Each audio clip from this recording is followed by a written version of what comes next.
Welcome back, everyone. Today, we are going to learn about computers. Get ready to explore the fascinating world of machines with a special focus on computers. Sounds exciting.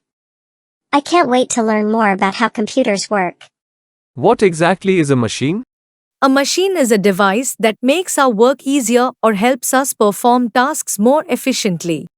So, machines are like our helpful assistants. Let's take a look at some common machines we encounter in our daily lives.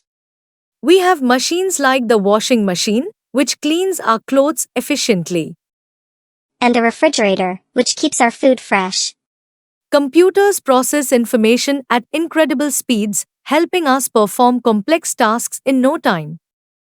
Wow, computers really are powerful machines. But wait, is a computer just a machine, or is it more like a robot? While computers process information automatically, they lack the physical movements characteristic of robots.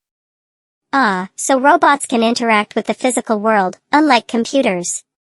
Yes, and as we learn further, we will understand how all this works. It sounds exciting. I can't wait to learn more.